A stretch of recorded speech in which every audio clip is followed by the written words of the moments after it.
Good evening, ladies and gentlemen. Thank you for joining us for tonight's HR Mentorship Learning Series.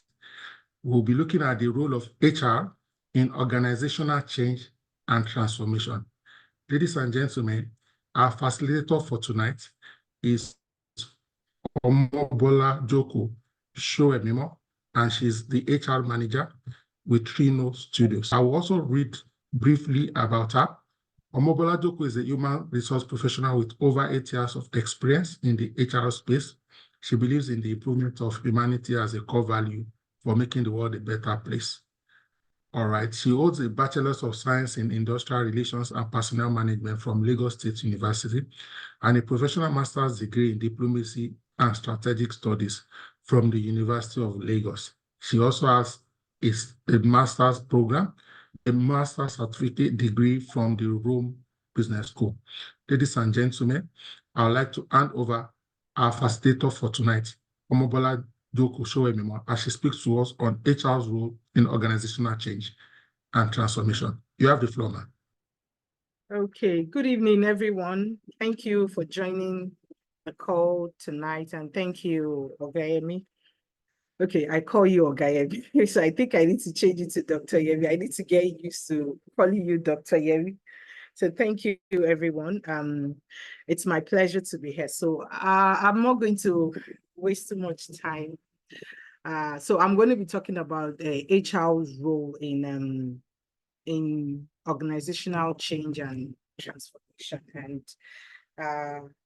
there is no better time to talk about this because we all know what is going on in our climate, this part of the world right now, and there is a need for us to be creative. There's a need for us as HR to understand what is going on within our terrain, our space, and prepare ourselves for it. Because trust me, a lot of organizations will be going through different kind of changes right now as a result of many factors. Some are not within our control, and some definitely are within our control. So thank you once again for having me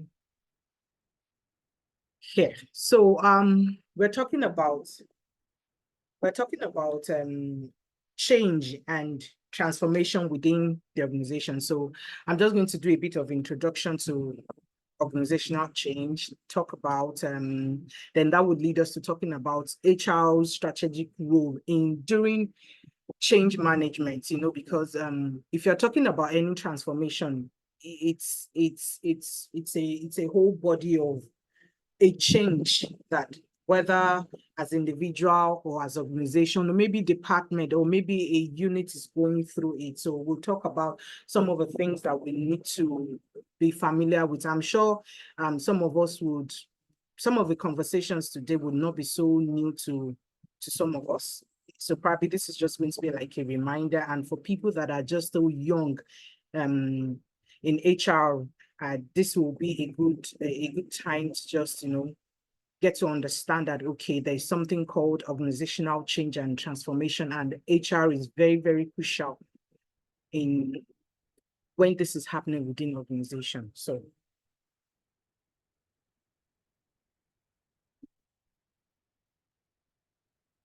okay, just a minute. I'm trying to change my slide. Oh no.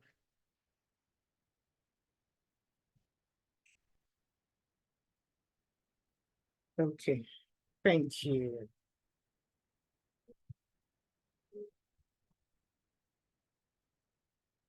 Ignore. Can I just, sorry, it's just my system that is, I'm trying to remove this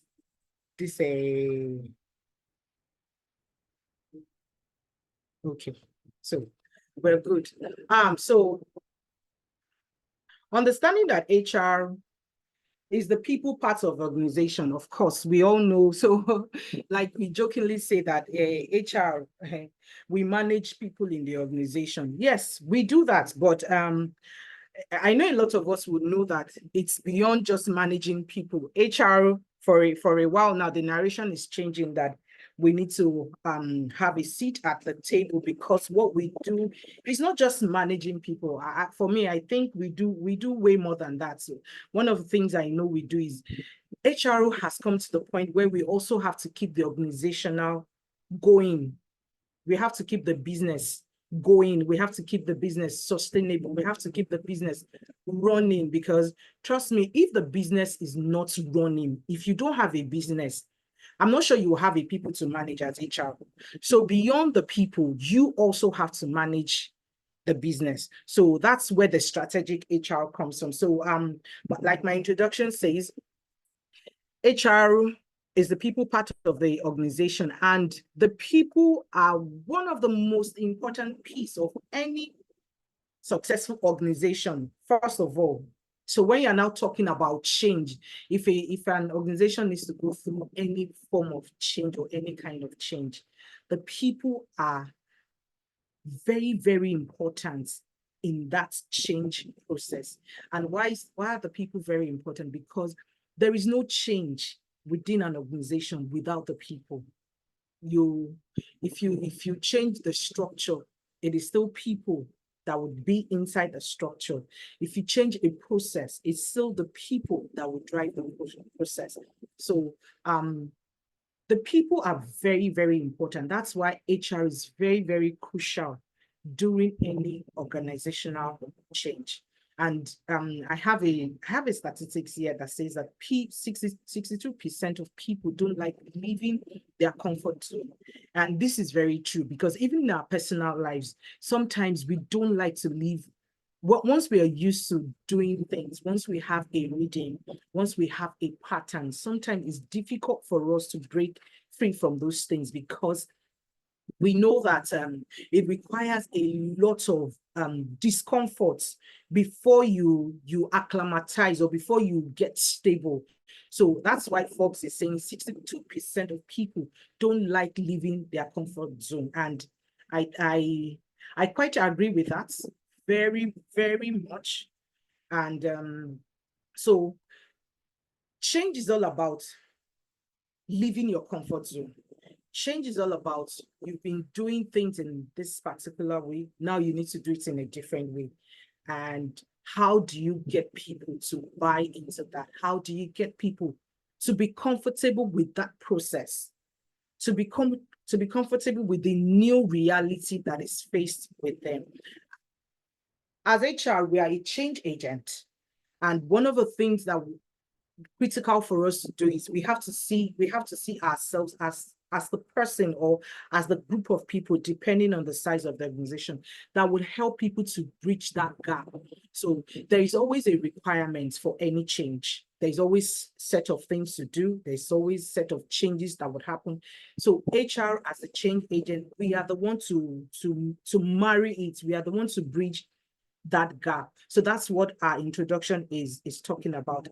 And we all know that sometimes people receive change in different ways. Some people are, as a result of the way they developed themselves, are comfortable with change, while some people are not. So a whole lot of people that are not comfortable with change, how do we manage them?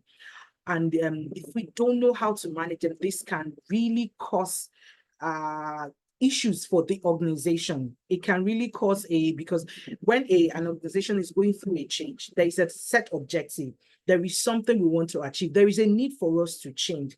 And if we are not careful, if we don't manage the whole process very well, that need for us to change, I mean, that objective will not be achieved, and that can ruin a whole lot of things for the business. And remember, I said, as HR, we have to always think of how to keep the business going. It's one of our major responsibilities to keep the business going. So change is an inevitable aspect of life. And in the business environment today, change is one of the constant things. As a matter of fact, I think personally, if you ask me, I would say people should always expect changes to happen. People you should anticipate it. Even if you think, okay, nothing is happening, everything seems like the water seems very calm, very, very cool, no disruption, nothing. I think you should prepare yourself that what if today? So in that way, when you're when you have that kind of mindset, I think change will not come to you suddenly, because over time I've realized that many people, change comes to them suddenly. And we all agree that one of the things that is driving the workplace today is technological advancement, disruption, customer evolution. Customers' needs are changing rapidly. Customer are making more demands, and it's only organizations that are very, very adaptive to these changes that remain competitive. You see, if you look around you, you see organization, they are doing a whole lot of new innovation ideas, just creative selling to remain competitive. And I think for us, even if your organization is not going through such, I think you should put yourself that, okay, the HRs in this organization, what are they doing? How are they thriving? How are they making impact? Because HR plays a pivotal role. So we are strategic partners. Like I said, we've gone past beyond where we are just managing files, managing just the people, managing processes, leave administration. No, we've gone past that. We've come to a point where we are part of the business. We are strategic partners. We also have a stake. And one thing is very, very important for us. We need to know how to navigate all these complexities of changes. We have to bring ourselves up to speed on how we can manage it, so that we would have a thriving organizational culture. So I just want to touch on structure and the type of changes that can happen within organizations. So we have structural, strategic, people-centric, and technological changes. So structural involves, sometimes there could be a change in hierarchy, reporting line.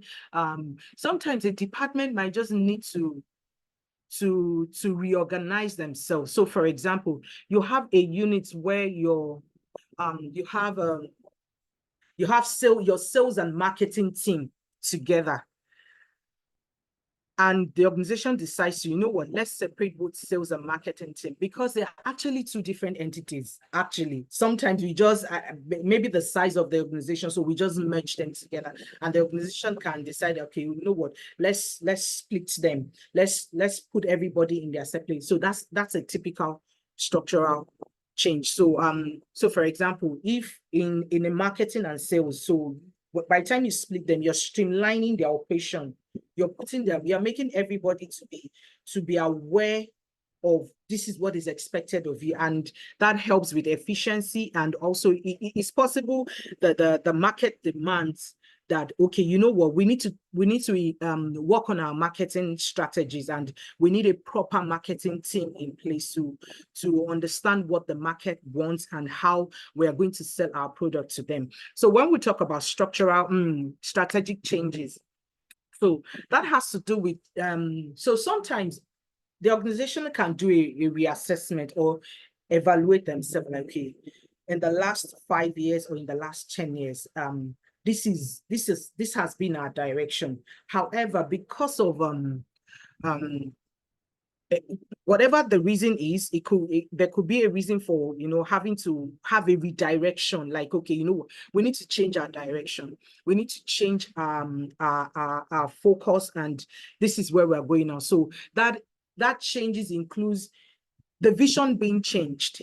The vision can be changed. So I got to learn this in my adulthood, that, okay, sometimes when you set a vision for yourself, like, okay, in the next 5 years or in the next 10 years, this is where I'm going. And somewhere along the line, you realize that, okay, this vision is not looking like it. I need to change.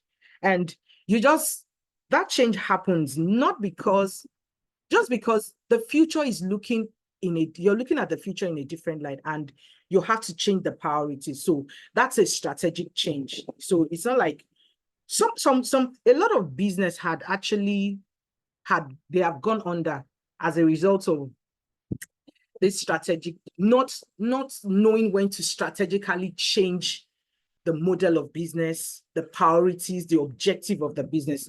And I'm sure we have a lot in our memory so let me think of one. So I knew this soap when I was growing up. I was in secondary school when the soap ST is called ST. I'm sure people in the West will probably know that soap. So that company is no more. That product is no more. And from the queue I got, because I think the owner is an Ijebu thereabouts, because they didn't change when the market, yes, when the market was changing. They didn't evolve with the markets. They were just set in a particular, the way they started the business, were running the business, and they didn't evolve over time. There was a point when they needed to change. So in terms of the packaging, they didn't change their packaging before they went under, because I used it in secondary school. I attended a boarding school, so it was one of the soaps we buy when going. So till I finished, and when I noticed the business was started going on, that they didn't change. And of course, at that time we had already seen new innovation in the market. So for me, I believe that if they were strategic enough, they would have realized that they were losing market positioning. There were other competitors coming up, and they should have just get back to the drawing board and ask themselves, okay, so what can we do? What should we do? So that's an example of strategic changes. So people-centric changes. Okay, so this focus on people within the organization. Now, say, for example, you notice your people. Okay, so let's say communication. You notice when your people send out emails, it's a bit tacky. There is no emotional intelligence. There is no tact. There is no diplomacy in the communication. Now, and such situation is already affecting the performance of the business. In what way? So maybe somebody, there are different ways you can send email, and people, like I was sharing with someone, I think in the course of the week, that when you type something, people can interpret it in different ways. Like they can interpret it in like 5 different ways. And from their perspective, they are right, because it's the way they say it. Now, as an organization, what do we need to do? We should know that, okay, that's a challenge, and we need to change our people. So maybe we need to train them. We need to help them, open them up to different ways, because this will improve performance. And once it improves performance, of course, the bottom line of the business would increase. And importantly, it will foster more a positive environment, because when people need to change because of the way business is done, and we don't pay attention to it, the business starts to die. Business don't die in one day. Business do not die in one day. As a matter of fact, the business would have been dying, and the business will be showing you signs that it's declining, that it's dying, but we do not pay attention to it. And as you can see from my definition, changes such as, sometimes you need to change employee roles, their responsibility, work process, organizational culture. So it's very, very important that we need to ask ourselves that, okay, what kind of changes are we going through? Then technological change. So this is something all of us are experiencing right now, whether we were prepared for it or not. And trust me, it's going to get more disruptive in the coming years. We are in the age of technological changes. We're in the age of new technologies coming up, new system, and we haven't seen anything yet. We have not even scratched it. There is a whole lot still coming. So as HR, how prepared, how exposed are we to all this, and what are we doing? That's the question for you to answer. So I'll talk about strategic HR strategic role. So remember, I said that HR is not just about managing the people. You also have to think of the business. So alignment with the business goals. As a change agent, or let me not even get to the point of, let me not start from there. Let me start from, as HR, you have to know the business of your business. You have to know the business of your business. If you do not know the business of your business, you won't be able to understand change within the organization. And you carefully need to evaluate the impact of change when a change has arrived. So let's say the management, okay, say tells you you guys were not automated. So it's always been paper, it's always been manual processes and all that. And the business is saying that we need to move from manual to automation. Now, as HR, if you don't understand the business of your business, you won't be able to evaluate what's the impact of that change, what it will look like, how it will affect the business objective, what are the potential risks and opportunity. And that would not, you wouldn't be able to develop strategies that would support it. So one thing, the first thing first, you have to understand my company. How does my company make money?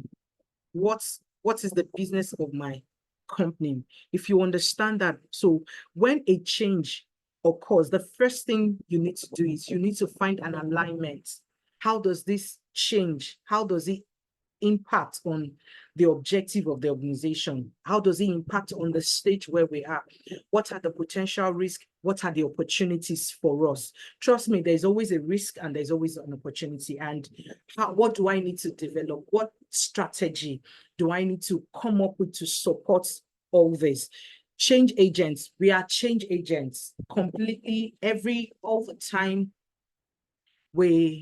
So whether the company is even going through a change or not, HR, you are a change agent because, sometimes we jokingly say that HR wear different caps. So it depends on the cap that you're wearing. So one of the things you're doing is you're working on people, you're building employees. So when I say build, our employee engagement initiatives, we do them in the bid to make employee feel part of a cause, part of something, so that they can give their best to the organization. And we all come up with initiative, we all come up with programs, we all come up with something to make everyone feel included, make everyone feel they are part of a team.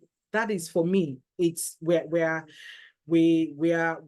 building something, and it's very important for us to see ourselves that every day we are thinking of how do we make this environment, the work environment, how do we improve on the culture. So as change agent, we are responsible for facilitating a smooth transition process. So I'll continue with my example. From manual to automation. From manual to automation, it can create a lot of disruption for people. Remember, I said a lot of people like to stay in their comfort zone. So it means you're not going to use paper anymore. It means you're not going to do the things manually. So it means automation. So let's say, for example, the company has decided to use a business enterprise. So people have to be taught, people have to be trained. And before we even get to people have to be taught and trained, the point is, are people aware this is what we are going through? So that's where communication comes in. We need to communicate the change initiatives early enough. We need to communicate changes initiative early enough, because if we don't communicate it, people will resist it. People will just not buy into it.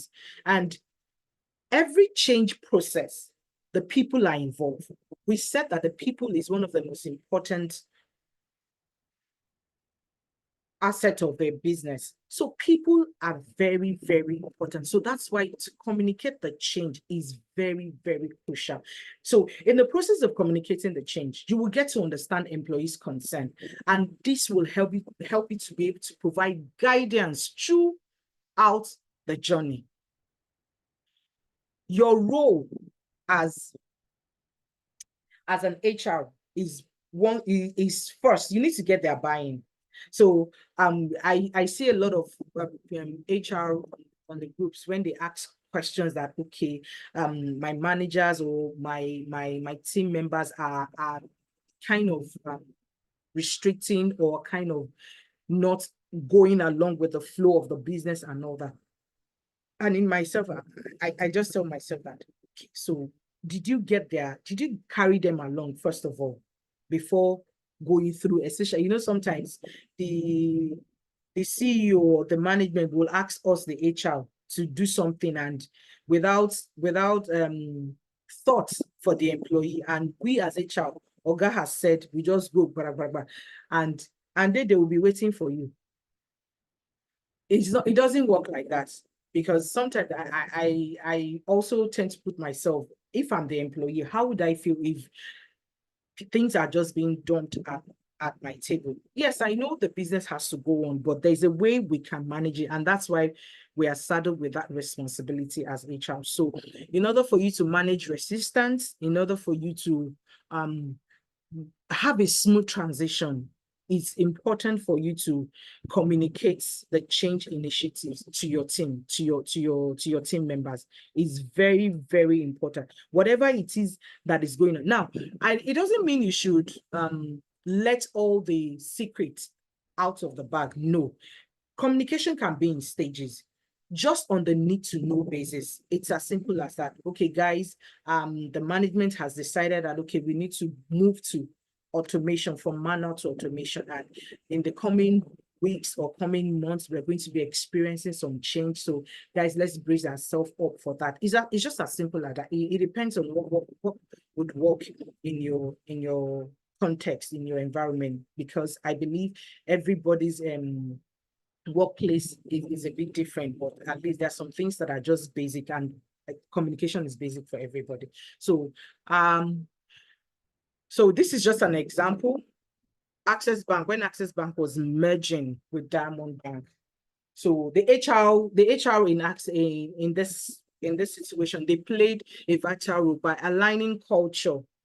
So, you know, Access Bank and Diamond Bank are two different banks, two different ways of life, two different ways of doing things, two different ways of communication, two different teams, processes, operation, and all that. And the HR had to play a role in aligning culture and integrating the teams together. And importantly, they had to reskill a lot of them. So in this example, I'm very sure they would not have achieved this if there was no communication. There would have been a lot of, levels of communication for them to be able to achieve this, because aligning culture requires conversation, a lot of conversations. We know what culture looks like. Everybody, this is the way we do things. This is how we do things. This is how we dress. This is how we talk. This is how we behave. And so communication played a lot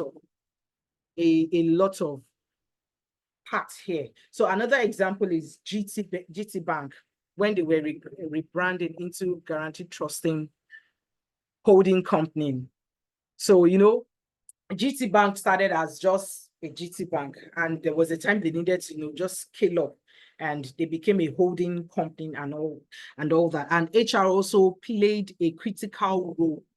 It's critical role because they had to do a lot of realignments, job role realignments, integrating new functions across subsidiary. Now, you know, a holding company is not just one.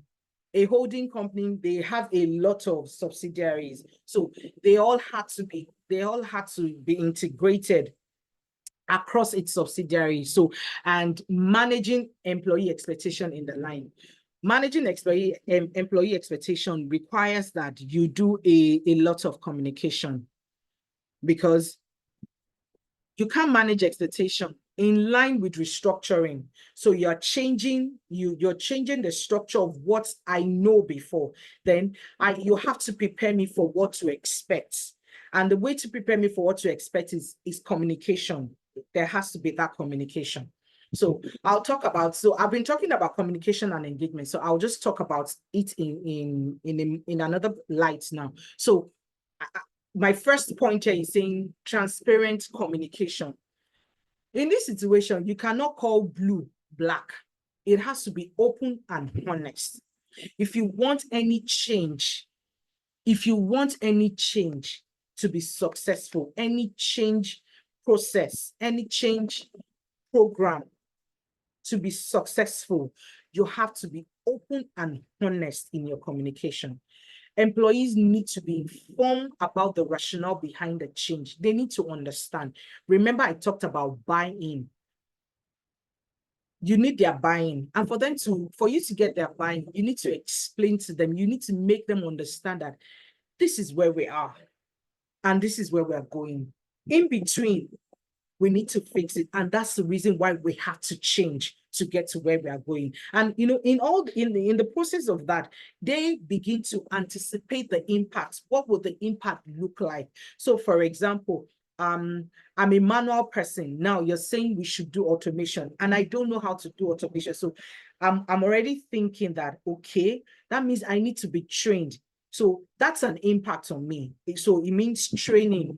So when do I train? What time do I train? Just like I got to know this evening when one of my senior coaches in HR was sharing with me that there was a time they go for training on weekend, I mean Saturday and Sunday, and you don't have a choice. I'm like, in my head, I'm like, official training, like training organized by the company Saturday and Sunday.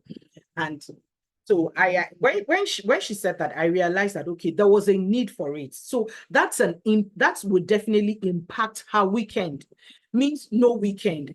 So the communication has to be open and honest for somebody to buy into that. Then also people need to, nothing goes on forever. There is always a time to everything. So timeline is important. Timeline for expectation, timeline for implementation is expected.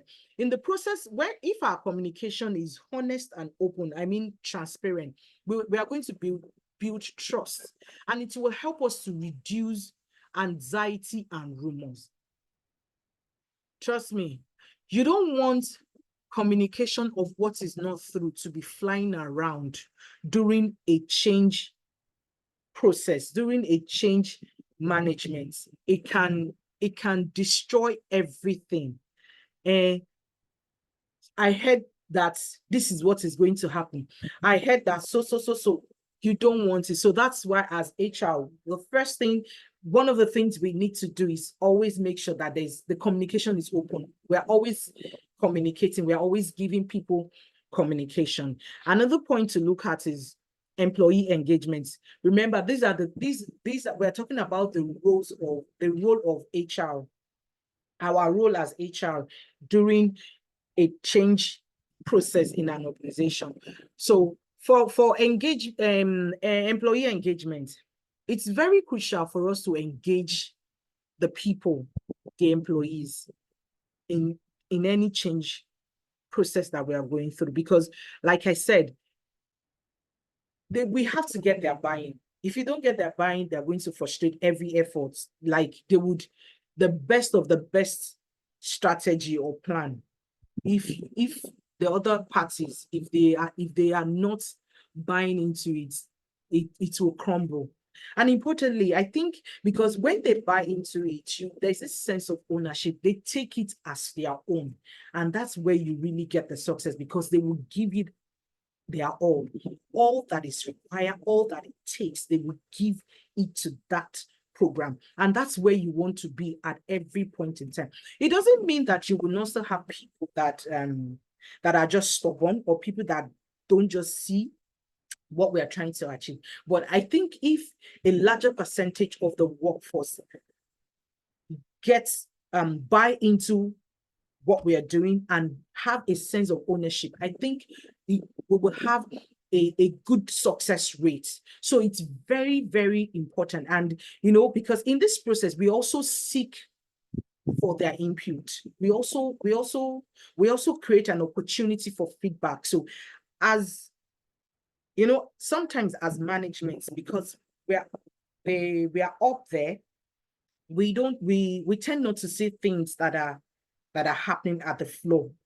And when as HR we have engagement, we have opportunities for feedback. And sometimes this feedback could actually help us to mitigate some future challenges or obstacles we can encounter along the journey. So that's why it's very, very important. And we can't get this if we stand aloof, if we are not engaging the employees. So it's very, very important because employees are also involved in the implementation process.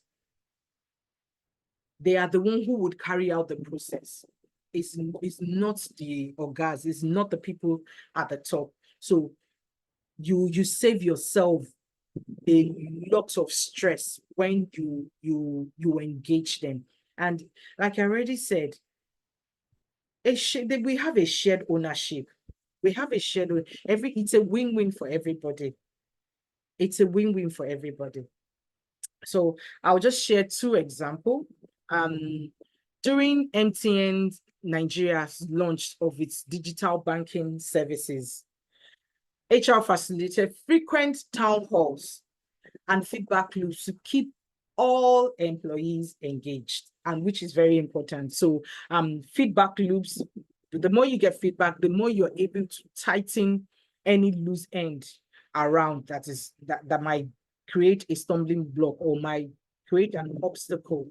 So this help, and it's a proactive approach. Actually, it's a proactive approach because everybody was involved in the project. Everybody was this is our project. It's not the management's project. It is our project. Same thing with when during UBA's digital transformation, a lot of multiple communication forum was initiated.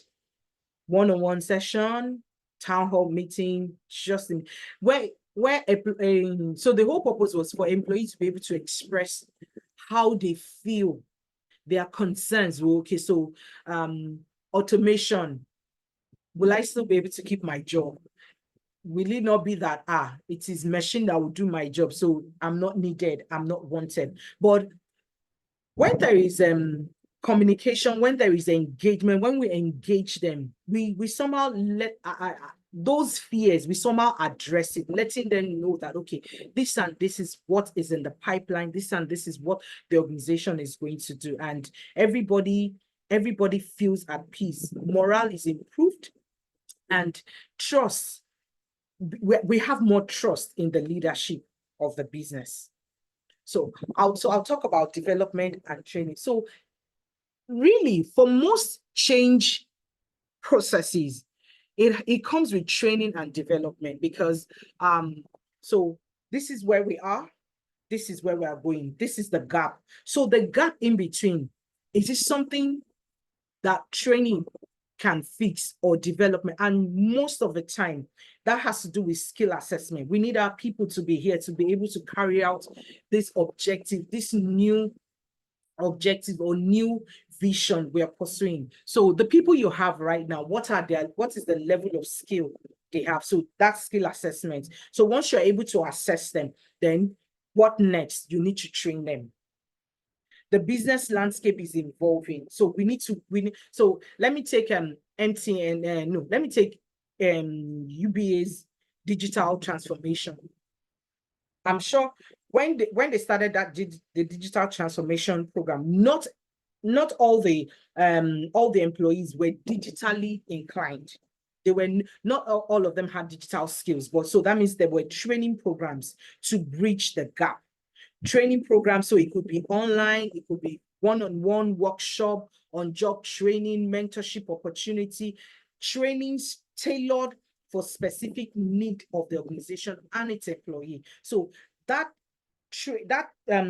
gap can only be taken care of when training and development is planned for. And when I use the word planned for, because there is no change from one level to another without training or development. I'm not sure. I'm not sure I've encountered anyone in my short work experience. There has to be training, even if it's conversation in the office. There is one form of training that has to take place. So there, please, anytime there is a change program initiated, we have to think of training the people. Do not expect that people would deliver if they have not been trained to deliver. We have to keep training them to deliver. So my example would be Amazon automation. When Amazon introduced automation to its warehouse, so there was a need to upskill, and HR had to come up with that program to upskill employees for higher value tasks. So they developed a training program that focused on data analytics, process optimization, and advanced technology skills. So this empowered people to adapt. So like I just said before, I moved to this page, is don't expect people to deliver when you have not trained them during a change process. It is important, if you're moving from one model of business or from one model of operation to another, you need to train your people. You need to upskill them. Sometimes maybe it's reskilling, figure out what you need to do. What is important as HR, that training cannot be overlooked. It cannot be skipped. It cannot be skipped at all. So one of the things you would experience during any change process is resistance. People will resist, and it's natural. And I believe we should prepare ourselves for people to resist the change. We should prepare ourselves. If you tell yourself no, people will buy into it, I think you're lying to yourself as an HR professional. So the question is, if you prepare yourself for people to resist, the question you should now ask yourself is, how do I manage the resistance such that it won't create a negative effect on the business? And how you do that is by understanding the reason behind the resistance. I talked about feedback earlier. Where there's room, a forum for feedback, I think you would be able to see a pattern. You'll be able to deduce that, okay, these are the areas that I'm going to see resistance if we don't address them. So that's where addressing those concerns and the anxiety is very, very important. It's very, very crucial, because if you don't address it, you are subtly telling the people that you don't care about them. They can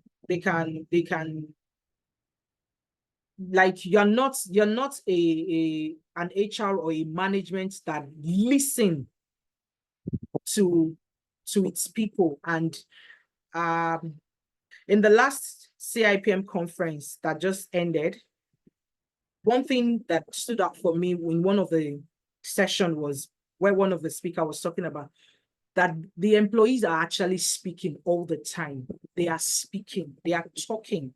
The question is, as leaders, as management, are we listening to what they are saying? Because if we listen to what they are saying, then we would be able to address those concerns, and it would help us to achieve what we want. And it still goes back to one of the things I've mentioned: open communication, active listening.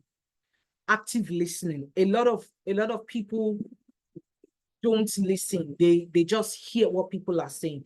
But when we engage in active listening, we'll be able to hear the things that the employees are saying. The things, sometimes, some people say things and they're afraid to say things, but they are saying it because you can pick it from what they are saying. So those are the unspoken words. You get it. It's a concern. It's something we need to address. Also, empathy towards employee.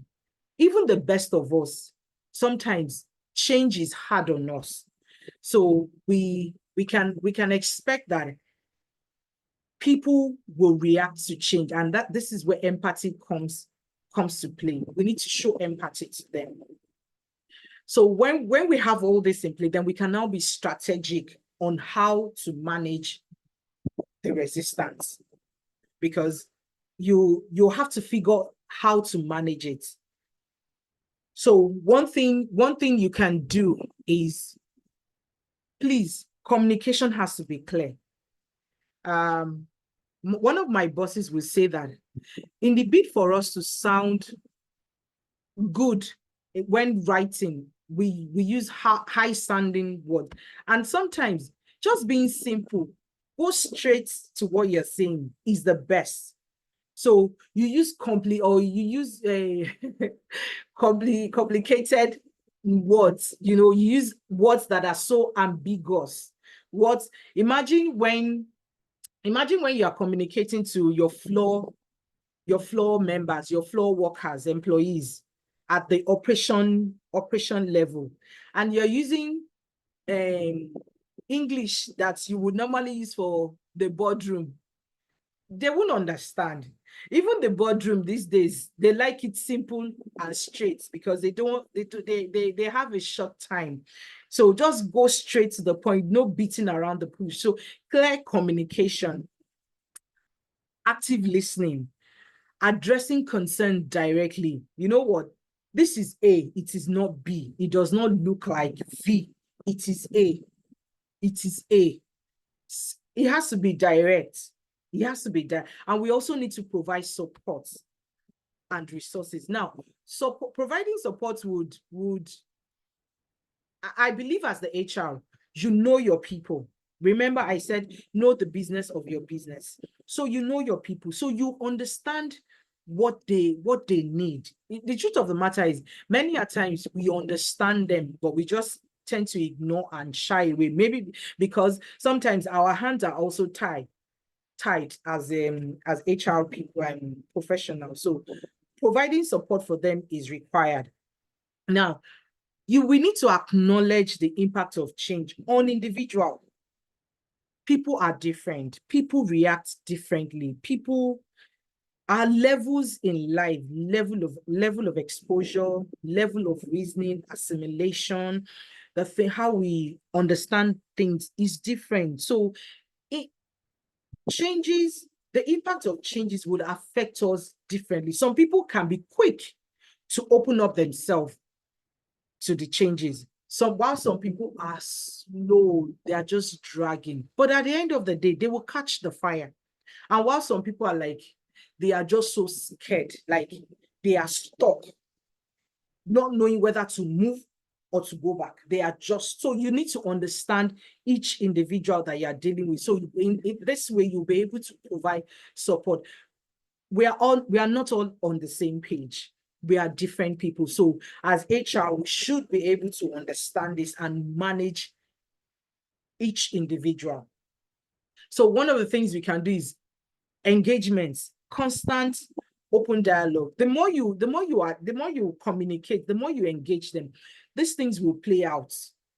So if as a team of HR, we can train ourselves in some of the strategies, so that everybody in the HR department, we are deploying some of these strategies in one way or the other. So, and also you can use people within, you can appoint change agents within the employee for workforce that are very large. Look for people. There are some people that are called opinion leaders. They are called, once they say something like this, everybody move in that direction. Engage those people. Those are one of your stakeholders during change processes. Engage them, because they know the people and they know people listen to them. So engage people like that. Okay, so just to share two examples of managing resistance to change. During when PHCN, okay, so when from NEPA to PHCN, the privatization era, HR implemented severance package and retraining programs to manage resistance. You know, when they moved, we know the old NEPA before, and they now became a private holding company. There was a lot of, in fact, I remember one of my mom's friend was also involved. The anxiety then for them was very, very high. He didn't sit down well with some people. And so the HR team then, they did a lot of, as in they got their hands really, really involved, because they had to just manage people's anxiety, manage people's performance, also, you know, a lot of retraining, changing of orientation, to just like people, to make people understand that it's for the better. So that's one of the ways you can manage change. So another one is Dangote Cement, when they transition from automation to production processes. So of course, one thing with automation is the fear of, will I still have my job? The fear of redundancy. And they had to introduce an open policy where employee could discuss their concerns. And they launched also a retraining program to redeploy staff to other roles, reducing resistance. So sometimes we don't need to, if it requires that people not being laid off, we can redeploy staff. So it all depends on the strategy that would work for your organization. Another thing organizational change does is it sometimes restructure and the need for workforce planning. You know, when I was talking about types of changes, I talked about structural changes. So sometimes there's a need for restructuring. So, and I mentioned here organizational design. It is an important role for us during redesigning organizational structure to align with the new strategies. As HR, please, we cannot be the one resisting change. We cannot be the one resisting change. And as a matter of fact, if somehow you were not in the room where it was agreed that we need to change, and it just came to you that the organization is going through a change, please, I know we can have our anxiety, we can have our concerns, but we are not the one to be resisting it, because employees are watching our body language. Employees are watching our body language. And when we do that, we are sending a wrong signal to them. So please, we should not resist change. That's why this kind of training and more, getting yourself familiar with what change management is all about is very, very crucial. It's very, very important. So HR play a crucial role in redesigning organizational structure to align with the new strategy. So from all the examples that I have touched on, HR had to align with the new strategy, with the new objective. They had to align, evaluate, okay, this is where we are. This is what the business environment is evolving to, and we need to do this. We need to be ahead of time. So you have to acknowledge that as a professional, you yourself need to be redesigning, always changing, because if you don't change, you cannot manage the people that you're supposed to manage. That's why I said when I started that even if change is not happening, you should anticipate it. Do a lot of what if scenario. What if? Okay, so what if they say we should just come and do this? Have it at the back of your mind, so that when it comes, it won't throw you off balance. it won't throw you off balance, because evaluating current structure, identifying area for optimization, and developing new models that promote efficiency, agility, and collaboration is very, very important.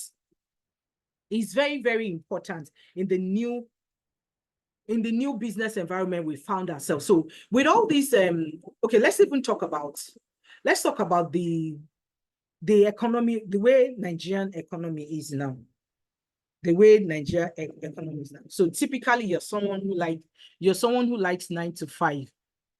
No, sorry, that's not what I wanted to say. Typically you're someone who likes to go to the office Monday to Friday. There are still some people like that. They like that social, physical connection all the time. And the economy, or let me hit the nail on it. The transport is saying, I don't agree with you, because we all know the cost of transportation. And with this they just increased the fuel again. And of course, we know the ripple effects that is going to create. It means that you have to change the mode of work now. It means you have to change the mode of work. You have to be agile to know that, okay, we cannot keep doing this. I know some organizations are thinking of, okay, can we organize shuttler for some of our workforce and all that. Even that, when you're doing the cost of that as an HR, look at the impact on the business. Look at the impact on the business, because will it cost more? Because remember, you're thinking about the employee. How about the business itself? The business itself also is suffering. It's suffering because the impact of the economy is affecting the business and the employee. And remember, I said that if there is no business, there is no employee. If there is no employee, there is no business. So that line in between, we have to find a balance. So what if we need to develop new model of doing business? If we need to think of, okay, which area can we optimize, or which area are we not optimizing? So maybe we need to focus more on that area so that it covers up for the area where we have issues with optimization. That is our job to do. Now, as HR, don't do this alone. You need all the stakeholders. What do I mean by stakeholders? All the other heads of units to put heads together to get it done. The HR can drive it. So workforce planning. During change process, sometimes some roles might be redundant, some roles might not be needed again, some roles might phase out, and some new roles will emerge. So getting the right talent in the right place is very, very important. Is very, very important. And you can only achieve this when you actually analyze the skills needed. You do a future workforce forecasting, because, okay, so this is where we are. So let's say our change process. So I know some automation can take months or sometimes years for it to fully reach, for it to be fully implemented. So the question is, if we're starting from point 0 and we're actually still going to point 15, so the people we would need at point 15, do we have them in the system? When I say do we have them in the system, I'm talking about, do they have the skill needed at that level? So you're already doing a forecasting for the future workforce. So these are all these, and so if I don't have them, how do I attract them? How do I develop? How do I retain?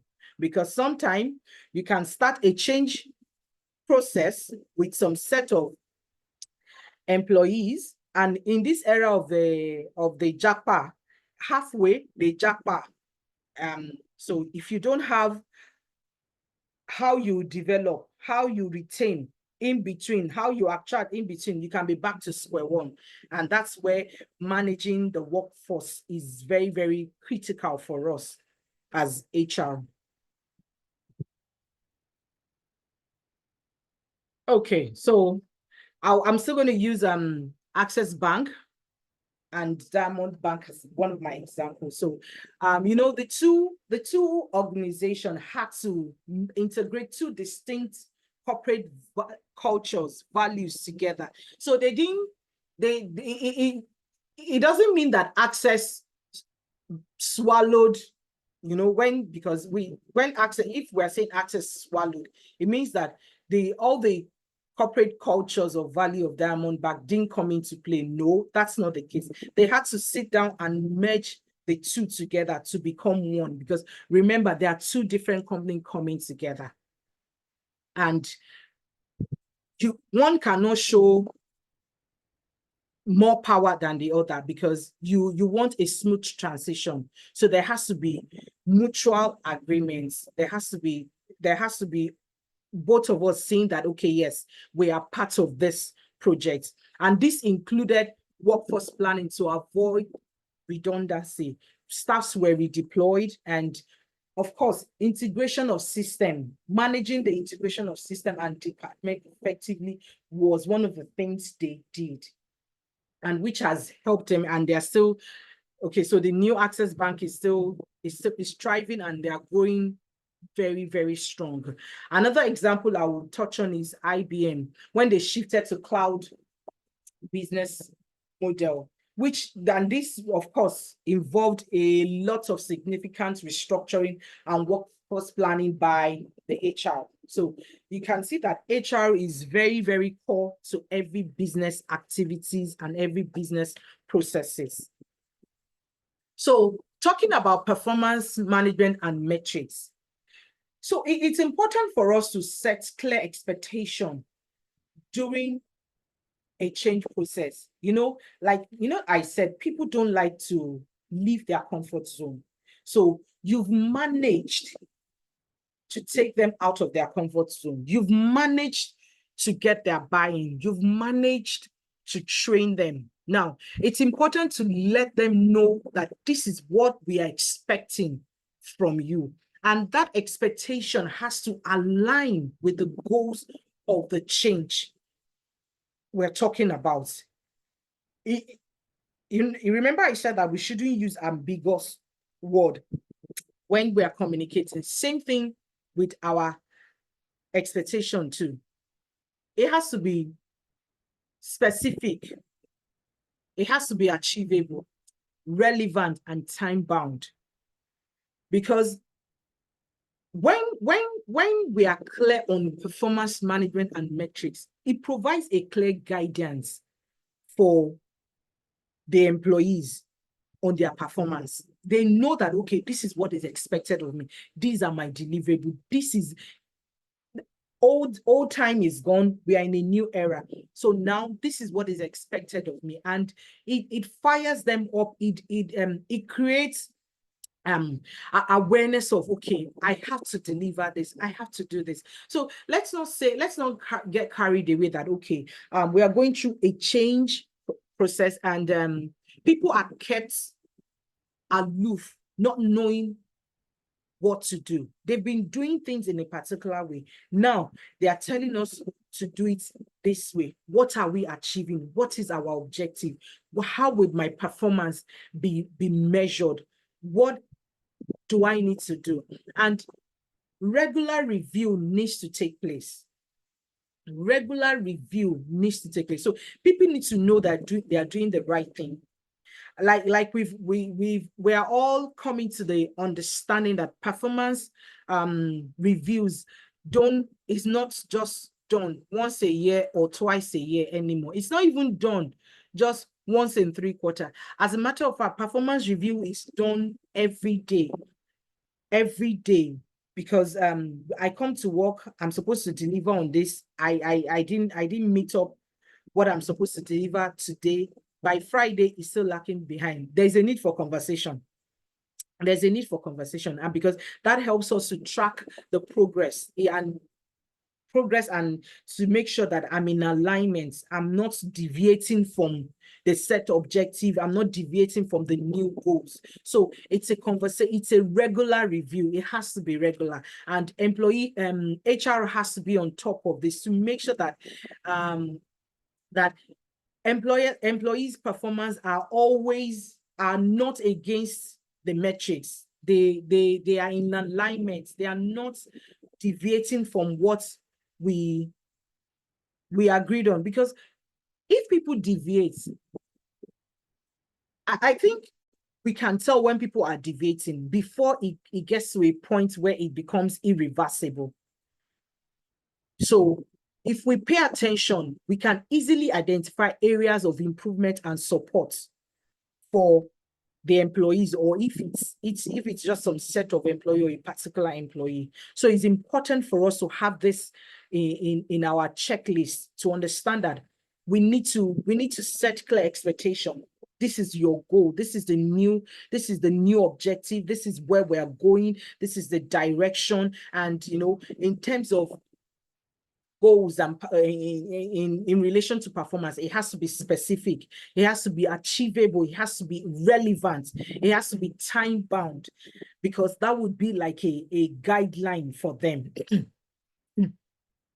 So my example will be during Microsoft's transition to a mobile first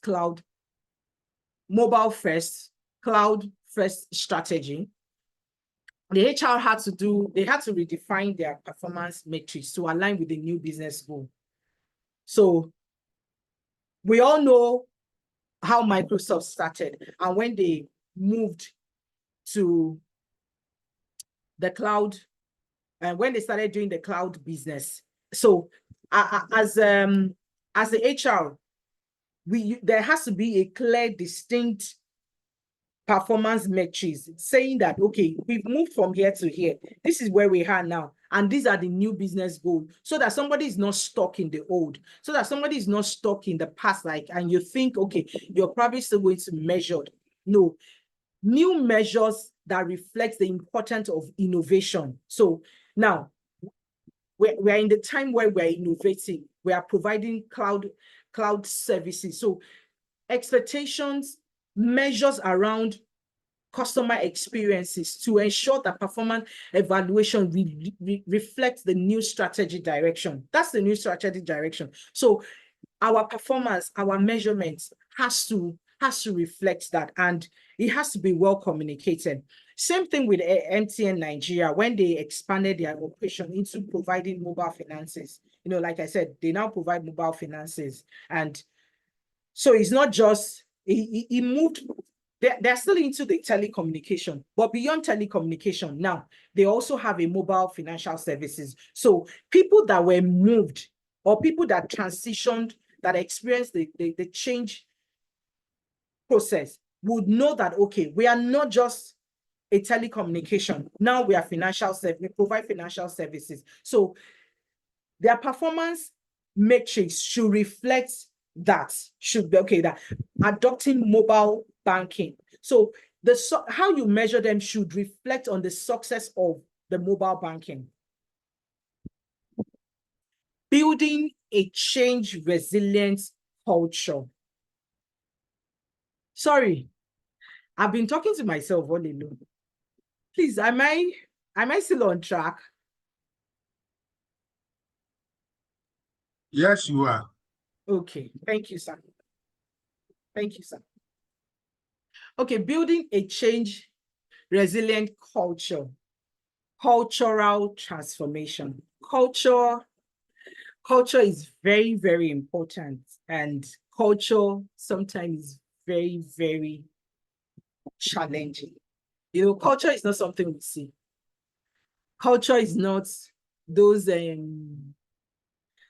things we write in our offices, or all those what do we call them? The vision, mission statement. Sometimes they are not the culture, trust me. Culture are a lot of things we do at a subconscious level. And as HR, it's important that we get our workforce to the point where they are ready to embrace change at any point in time. Change is a mindset. Change is a mindset. A culture that is, a team that is adaptable a workforce that encourages open communication, a workforce that is willing to try, even if it means we fail and we try again. As HR, if we promote such culture, we would always easily get through any transformation we are experiencing as a group, as an organization, as a team. So as a change resilient people, culture, we need to value innovation. We need to value learning. So, I said that we should anticipate, even if it looks as if no change is happening. As a business, we can anticipate changes. So we can learn ahead of time. Many a times, what I have discovered, I have learned is when the industry is changing, the environment tells us. That's one thing I have observed. The environment tells us. I can tell you some of the things that I'm seeing in my industry. So I'm already having an idea of, okay, this is where the industry is tilting to. But it requires that you as an individual, you are open, you are adaptive in nature. So this way we bring that mindset, we bring that culture into our team and we prepare them. Because sometimes some change comes suddenly, but many times the change, they actually knock on our door. They do knock on our door like, it's about to change. It's about to change. It's just that maybe we get engrossed in the now and somehow we just overlook it. So what I'm trying to say here is, as HR, we need to build a change resilient culture. And we can only do this where we have a mindset that is open to a lot of things. Learning, continuous improvement. So we've been doing this particular way. Can we change it? Can we just spice it up a little bit? Can we just be more creative? So that will lead me to the next point, continuous improvement. We should encourage people that are learning. We should encourage a continuous learning and adaptation. So you have team members that are always asking questions, that are always curious, that are always saying, can we do this in a different way? And we're just stuck up like, okay, no, this is how we do it. Can we even just question why we do it the way we do it and see if we can do it better? Sometimes you just need to even question yourself. Okay, so why do I do it this way? Is there another way? Can I do it better? Sometimes because you realize that, okay, there are other ways and you can actually do it better. So this can happen through where we promote knowledge sharing. We provide opportunity for professional development. And importantly, we provide a culture of giving feedbacks. And when people give feedback, there has to be, if it's a feedback that we need to work on, we should work on it and show people and let people know that, oh, it was as a result of this feedback. I would refer to one of the speakers in the CIPM conference that just ended, where he was talking about that the junior officer, the junior employees pointed out that they can do something in a particular way. There was a situation at the office and the junior officer, like, okay, like the Gen Zs had to point out, okay, how about we do it this way? How about we do it this way? How about it? And at the end of the day, they actually listened and it got them what they wanted. It got them the results, even though the years of experience still had to come into play. But it was the feedback from the junior employees that actually triggered the results they got. So, and that is continuous improvement. So what if the senior people had been stuck up like, this is how we want to do it. We are not. This is how it's supposed to be done. This is how it has been done in time past and we are sticking to it. So let's be open. We need to, at every level, at every point, you can the answer you're looking for can come from a junior person, and the answer you're looking for can come from a senior person. Sometimes I've even heard a story. Yes, I've heard a story of a company, an FMCG company. They had to, they got an idea from a gate man that changed the bottom line of the business, like, because they had a particular issue with a product line and they needed to figure it out. And it was just a gate man. It was just a gate man that spoke to one of the executives, and boom, they got what they were looking for. So continuous learning, continuous improvement.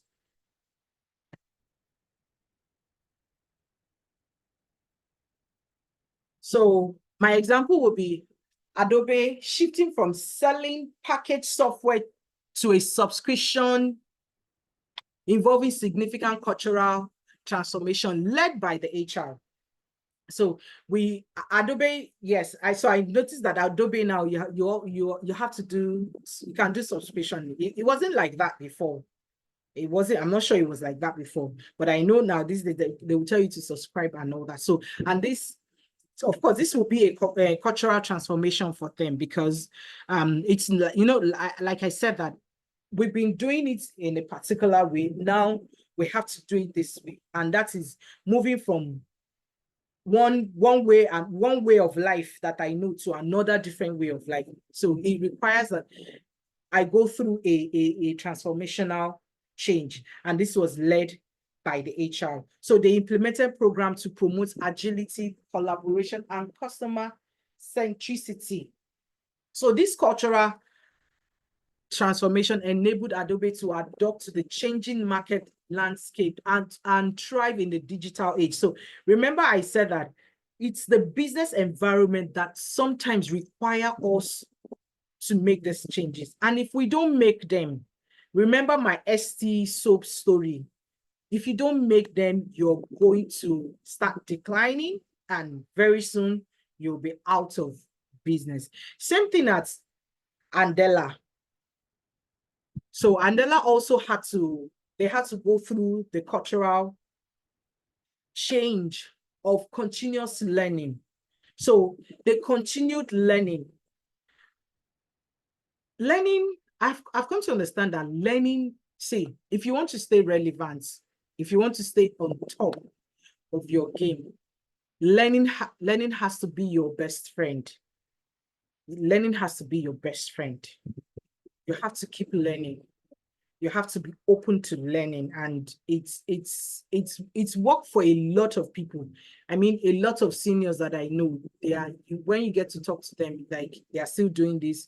Even when you get to talk to some MDs, like that, they are the top echelon, they are still taking this course, they are learning this.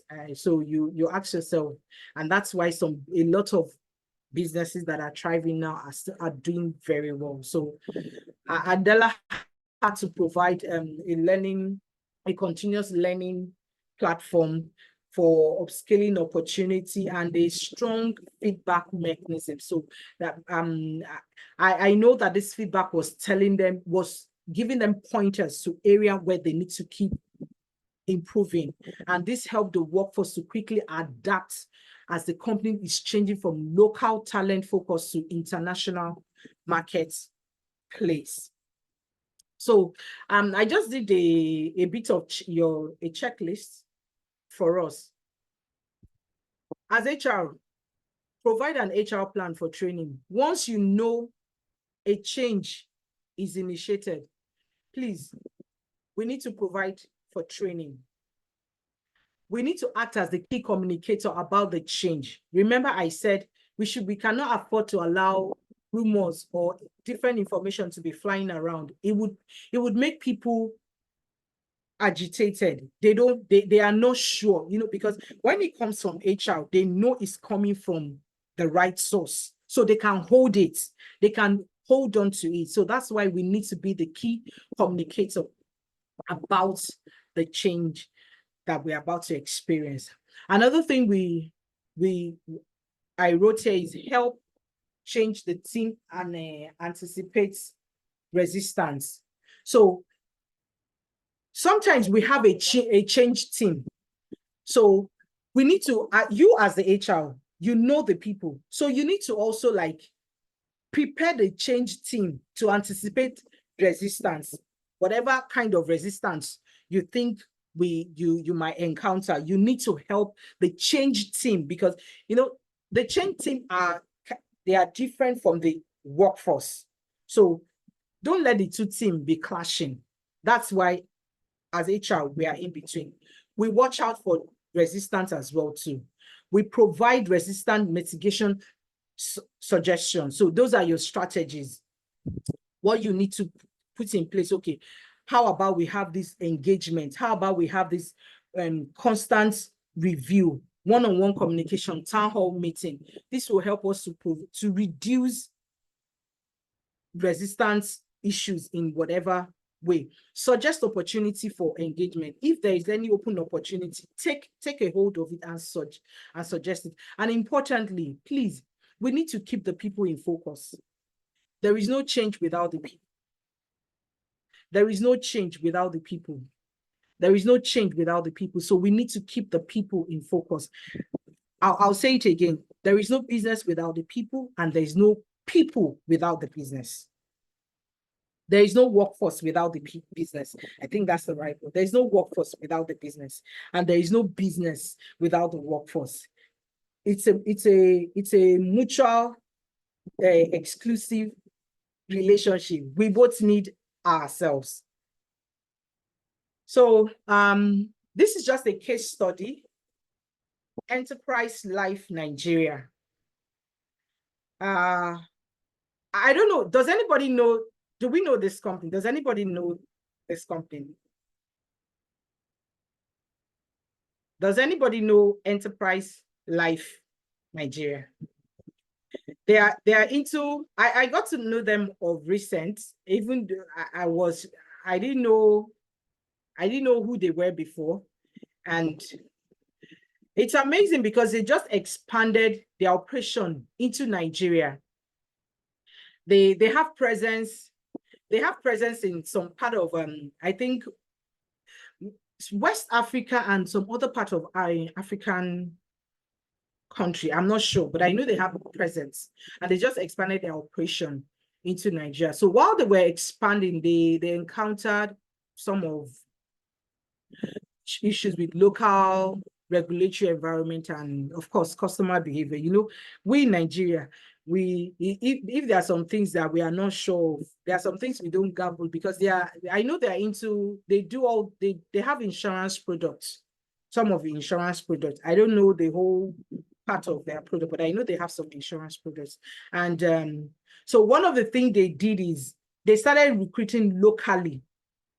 I know someone who works there, and started designing training programs to help staff understand both local regulation and customer service expectations. So some of their top executive, they had to train them so that they can understand our local regulations here. And also, they also recruited locally. So it helps for them to be able to understand what the Nigerian market expects from them. And this resulted in their sales actually grew by 20% in the first year. With this HR initiative, their sales actually grew by 20% in the first year. And of course, this is largely because they localized a whole lot of things. They had to put the local environment into context. That was what they focused on, and it actually works for them. So this is one of the things. This is a good example of how you can view change process. It's not just okay that I have an objective, or we have an objective and we just have to focus on that. No, you have to look at a whole lot of it and come up with initiatives that will help you to achieve that objective itself. Okay, so we are we're almost at the end. So HR role is very, very key in aligning organizational goals with change process. So from conception, strategy to execution is HR plays a very, very important role. Successful transformation hinged on effective communication, training, and engagement. If any transformation is going to be successful, you have to consider these three things: communication, clear, open, honest communication, training, because you're moving from one level to another and people need to be trained and you need to engage them, engage people. You can't do things in isolation. You can't make changes in isolation. You need your people, you need your team to be involved. So my final thought is HR is the driver for human capital during times of transformation, ensuring that employees and leadership are aligned for smooth transition. So I'll just focus on ensuring that employees and leadership are aligned for smooth transitions. Sometimes the leadership will probably, okay, we just need to do this with the business, and they might lose sight of the people, not because they want to lose sight of the people, but in the bid of getting to the goalpost, they can. It happens. So as HR, you are in between. So you're the one aligning both parties together so we can achieve smooth transition. Thank you for staying till the end. Any question?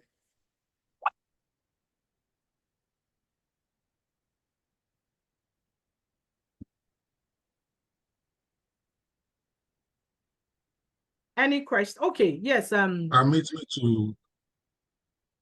Okay, Noye has a question here. Yeah, Noye, you can go ahead. Anyone who has a question, please raise your hands quickly, please. Thank you. Okay, I don't know if I'm the one. My name is Neka. Good evening, everyone. Yes. Am I the one you're referring to? Yes. You Neka, Noye. Okay, yes, Neka Nwunye. All right, good evening. Thank you so much. This training has been quite insightful. There was a part where you said when tasks are being given to do, and then you see that by Friday or at the end of that particular week, the person hasn't been able to complete the tasks. That I'm just trying to explain how I understand what you said. That they should look out, like there should be more of the checking, like the HR manager in quote now should look into this. I'm asking from the point of the employee right now, shouldn't that be seen as micromanagement? Because when you give KPIs, I understand from my own point that when you give KPIs during our appraisal period, you give your employee their deliverables. These are what I expected of you. Once a month, I feel once a month should do. But when you say from the place of the HR manager now, once every week or something, everybody has a lot on their plates. Shouldn't that be seen as micromanagement? That's my question. Thank you so much. Okay, so yes, I understand where you're coming from. And yes, it could be micromanaging if we look at it from one point. But let's look at it like this. So you said something. You said if everybody has been given their KPI, so at the end of, so maybe quarterly, we have conversation. Now, I'm not talking about, I'm talking about conversations around the deliverables. And it's not necessarily micromanaging because it depends on how you present it. So a follow-up. Okay, so for example, I asked you to work on something, and I give you a deadline of 2 weeks. I give you a deadline of 2 weeks. So at the end of 1 week, I expect that you'll be halfway.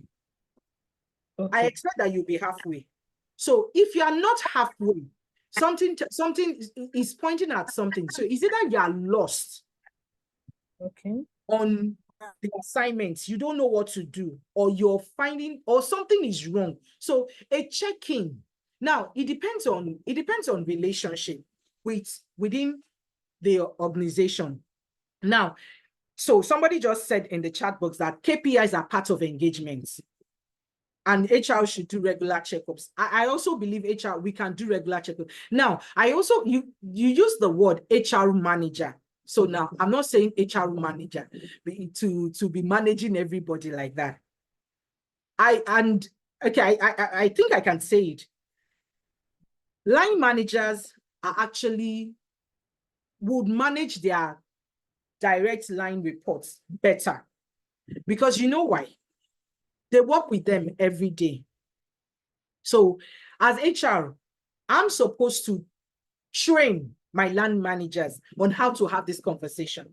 Remember, I said I said something close to that. Okay, that there are stakeholders in change management, and I mentioned unit head.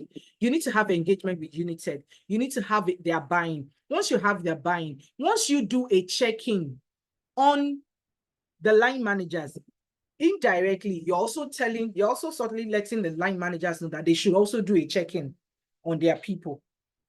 Do you understand? So it can also work for performance as well too, because don't you think if we wait till once in 3 months or in 4 months before we do check-in, don't you think things would have been some things that we could have corrected at the initial stage? We wait till like 3 months, 4 months before we begin to correct it. Do you think that's healthy? Let's just brainstorm. Let's just talk about it. Do you think it's healthy? If you ask me, I don't think so. I don't think so. Okay. I just want to read a chat that I just saw here. Okay. Okay, it's a question. Okay, so I'll come back to Savik. Bashiru Balogun raised his hand first. So Bashiru, please, you can ask your question. Bashiru Balogun, you raised your hand. You can ask your question. Okay, so I'll read the question here. How do you manage numerous deliverables different from objective at the beginning of an appraisal period? How do you manage numerous deliverables different from objective set at the beginning of an appraisal period? In this VUCA era, there seems to always be something new and urgent that has to be attended to. Okay, so first of all, I know I kept on repeating something. You have to understand the business of your business. So as HR, we wear so many caps. So I agree with you that you would have different deliverables and different objectives set. So this is where time management comes in. You as a person, how do you manage yourself? There are things that are urgent and important. There are things that are urgent, not important. I'm sure some of us, we are familiar with that time quadrants. You need to now figure the urgent and important one. Those ones should take your priority. It means those ones cannot be put aside. And you also talked about something new and urgent that has to be attended to. I'm not sure this is all the time. I'm not sure this should happen, something new and urgent all the time. If that's the case, then I would say it's a cultural thing within the organization, because it's not every day we should have something new and urgent. I disagree. It shouldn't be every day. It shouldn't be every day. If it is every day, something is wrong. So is it that as a company, we always waiting for, we always keep things pending till it becomes urgent and important. And it shouldn't be like that, because if we're able to manage our time very well, there are some things that we do every day. And there are some things that we can even automate. You get? If you automate them, it reduces the pressure of you having to do it every now and then. And so I also want to talk about the appraisal period you mentioned. At the beginning of every appraisal period, there has to be set objectives. that you need to achieve, that we both agree as line manager and as the employee? Okay, this quarter, this is what we need to do. This is what we need to achieve. We agree on that and we work on it. Now, there will be other things that will come in between. So for me as an employee, I already know that, okay, so let's say, for example, in this quarter, I need to do 5, this is just an assumption. I need to do 5 HR employee engagements. 5. I already know that. So it's for me to plan myself. And really, that is not urgent. It's important, but it's not urgent. It becomes urgent maybe a month to the end of my appraisal. That is when it becomes urgent. So the question is, what have I been doing before it became urgent? So, and it still comes back to me managing myself, managing my time. I don't know if I've been able to answer that question. Any other question? Okay, can I come in there and join in the conversation? Okay. Okay, so I mean that was a beautiful presentation, but I want to add 1 or 2 things there. You know, like HR is supposed to be the change agent here, but we're leaving out the business managers. And when you said something about involving stakeholders, the business leaders, HR leaders have to prepare the business leaders and managers, the various head of units, the various group heads for this kind of times, these perilous times where we know there are economic changes, technological changes, and things like that. So you're not going to leave out the business leaders, the managers that sit in with the different employees. HR is microscopic in the sense that you have a microcell that you're going to be looking after. That is your people, your team. But the part of the business that you are leaving out is the business managers that have interaction with the daily, day-to-day interaction with their people. So HR itself has to define what kind of structure, what kind of processes and resources that you need to put in place to assist those business leaders and managers to perform effectively. You cannot dissociate them entirely from that chain. So in driving success of change agents and things like that, you have to help the business managers and business leaders see who they represent. I like the fact that you're saying that business of the business, because you have to respect the organization. Let's look at what we have now in Nigeria or all over the world, where we know there is economic instability. Yes, organization itself is concerned now with finances, the state of finances, cash flow. Do we have enough? Where should we invest in? Our investment that we have invested in, are they turning around that level of return of investment that we expected? So if you're going to spend money to manage any change process, it has to come from somewhere. We also know that there is reduced purchasing power. Our goods and services out there, are we having the same level of patronage? Is it not affecting the business in terms of market volatility? Because it's when the business is making money, that is when this change process can also be successful. So we're going to look at the financial part of it. Then you look at the business managers themselves, and then we begin to look at applying specific support system. What support system will favor a particular unit, and what support system can I put in place for different types of units? If someone is in maybe like a treasury department now where you manage cash, you're going to be looking at what kind of training would you tailor for this kind of unit. And then you look at administration, procurement. If you have a supply chain before that is not effective, you're then going to start devising another way to be able to make purchases very economical in terms of economic of scale. Should we get new vendors? What are the things that we're going to change to support those things? So I think for the business leaders, we're not going to leave them out of it. So that's that part I just wanted to add, that HR cannot do it alone. That person that asked that question, it will be a lot for just HR to be put in that silos. So HR has to learn to also involve other business leaders of the organization. Thank you. Thank you. Thank you, Ma, for the contribution. Okay. So any other question?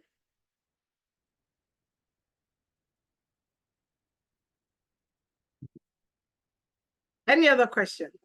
Okay, Bashiru. Okay. you can talk, you can unmute and ask your question.